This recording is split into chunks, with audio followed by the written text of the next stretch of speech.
The development of a treatment for Pompe disease has truly been a collaboration. And when I say collaboration, I just don't mean by physicians around the world.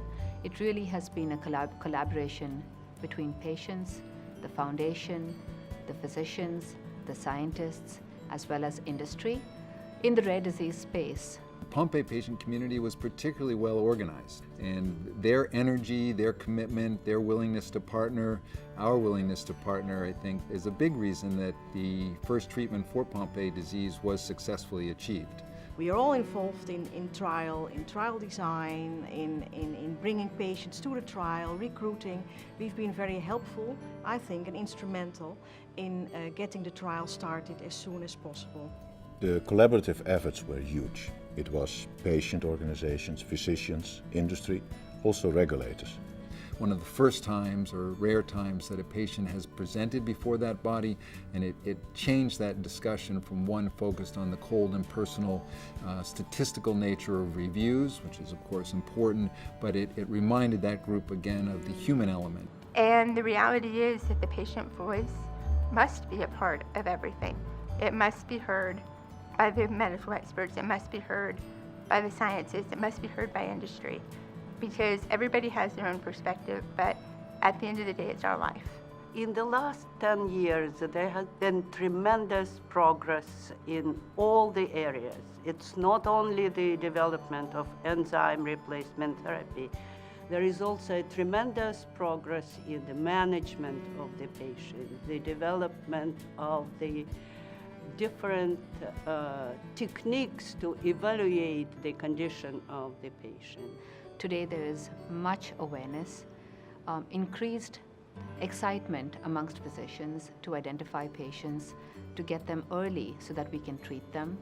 And I have to tell you, this is really exciting for us in the United States.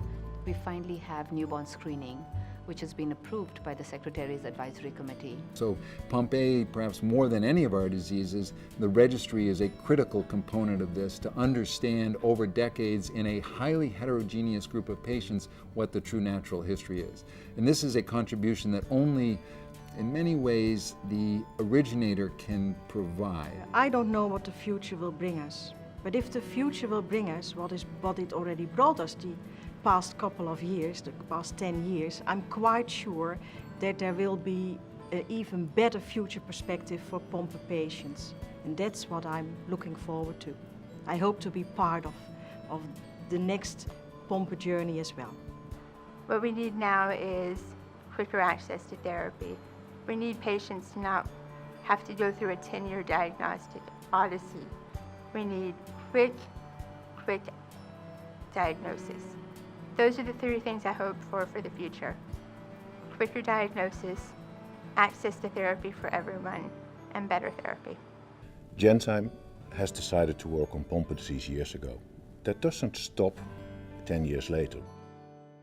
I really hope and I pray that these beautiful children, these wonderful adults who have continued to inspire us, who continue to teach us, that we can make their tomorrow even better than what it is today. So my hopes for the future are quite clear. It would be a world where every patient who is affected by Pompe disease has the ability to be diagnosed at the first sign of symptoms, or certainly ideally in the case of newborn screening before symptoms even develop. We have incredibly strong families. Pompe disease is a hard disease to live with.